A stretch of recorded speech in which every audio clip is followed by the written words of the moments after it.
Hi అండి, welcome to Matangi kitchen. ఈరోజు మన కిచెన్లో ఎక్కువ క్వాంటిటీలో ఎక్కువ రోజులు నిల్వ ఉండే గ్రేప్ జ్యూస్ రెసిపీ ఎలా తయారు చేయాలో చూద్దాం. ముందుగా నేను ఇక్కడ 1 kg వరకు బ్లాక్ గ్రేప్స్ తీసుకున్నాను. ఇలా తీసుకున్న ఈ గ్రేప్స్ని ఉప్పు వేసి 2-3 సార్లు బాగా వాష్ చేసుకోవాలి. ఇలా శుభ్రపరచుకున్న గ్రేప్స్ని మిక్సీ జార్లోకి తీసుకుని ఫైన్గా బాగా బ్లెండ్ చేసుకోవాలి. ఇలా బ్లెండ్ చేసేటప్పుడు అస్సలు వాటర్ అన్నది యాడ్ చేయకండి. ఇలా వాటర్ లేకుండానే మిక్సీ పట్టుకోవాలి.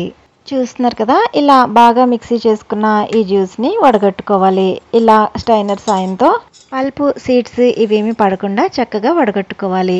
కొంతమందికి జ్యూస్ తాగేటప్పుడు పల్ప్ అక్కడక్కడ తగులుతుంటే ఇష్టంగా ఉంటుంది. సో మీకు ఏమైనా పల్ప్ కావాల్సి అనుకుంటే గింజలన్నీ కొంచెం పక్కకు తీసేసి తక్కువ క్వాంటిటీలో పల్ప్ని యాడ్ చేసుకోవచ్చు.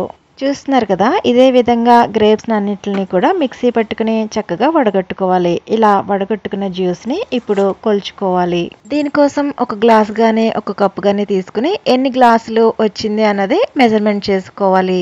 ఇక్కడ నేను కొలిచేది 250 ml కప్ అండి. దీంతో నాకు 2.5 కప్పుల వరకు జ్యూస్ వచ్చింది. అంటే ఇది ఇంచుమించు గ్లాసు, మనం సోల్ గ్లాస్ ఉంటుంది కదా, సేమ్ అదే సైజు కప్పు. దీంతో నాకు 2.5 అరకంటే కూడా కొంచెం ఎక్స్ట్రాగా జ్యూస్ వచ్చింది. ఈ జ్యూస్ మెజర్మెంట్ ఏంటంటే, ఒక కప్ జ్యూస్ వచ్చింది అనుకోండి, దానికి 2.5 కప్పుల వరకు షుగర్ యాడ్ చేసుకోవాలి.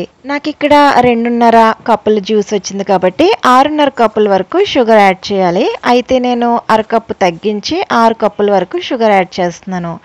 మీరు పూర్తిగా షుగర్ ఎక్కువ తినేవాళ్ళు అయితే 6.5 కప్పుల షుగర్ యాడ్ చేసుకోవాలి. చూస్తున్నారు కదా, ఇలా 6 కప్పుల షుగర్కి 3 కప్పుల వరకు వాటర్ యాడ్ చేసుకోవాలి. ఇప్పుడు ఈ గిన్నెని తీసుకెళ్ళి స్టవ్ మీద పెట్టి ఈ షుగర్ అంతా కరిగేంత వరకు గరిటతో తిప్పుతూ ఉండండి. షుగర్ పూర్తిగా మెల్ట్ అయ్యి మన చేతికి స్టిక్కీ కన్సిస్టెన్సీ వచ్చేంత వరకు కూడా దీన్ని మరిగించుకోవాలి. ఇదేమి పాకం రావాల్సిన అవసరం లేదండి. మనం గులాబ్ జాములకి ఎలాగైతే పాకం పడతామో ఆ విధంగా ఉంటే సరిపోతుంది. ఇలా బాగా పంచదార అంతా కరిగి స్టిక్కీ కన్సిస్టెన్సీ వచ్చాక మనం ముందుగా పక్కన ఉంచుకున్న గ్రేప్ జ్యూస్ని దీంట్లో కలుపుకోవాలి. మీడియం ఫ్లేమ్లోనే ఇలా కంటిన్యూస్గా తిప్పుతూ పైన మనకు కనిపిస్తున్న ఈ నురగంతా పక్కకు పూర్తిగా తొలగిపోయేంత వరకు ఇది మరిగించాలి.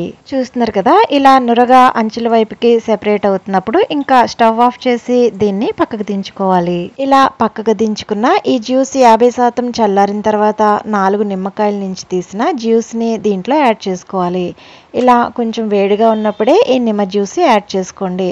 ఇది పూర్తిగా చల్లారాక గ్లాస్ కంటైనర్లో వేసుకుని ఫ్రిడ్జ్లో స్టోర్ చేసుకుంటే 3 నెలల పాటు ఫ్రెష్గా ఉంటుంది. మీకు కావాలనుకుంటే దీంట్లో గ్రేప్ ఎసెన్స్ కూడా యాడ్ చేస్తారు. అయితే నేను యాడ్ చేయలేదు. దీన్ని ఎలా సర్వ్ అవుట్ చేసుకోవాలో ఇప్పుడు చూద్దాం. ఇలా మనకు కావాల్సిన క్వాంటిటీలో గ్రేప్ జ్యూస్ తీసుకుని కొన్ని ఐస్ ముక్కలు వేసుకుని పైనుంచి సోడా కానీ చిల్లుడు వాటర్ కానీ వేసుకుని సర్వ్ అవుట్ చేసుకోవచ్చు.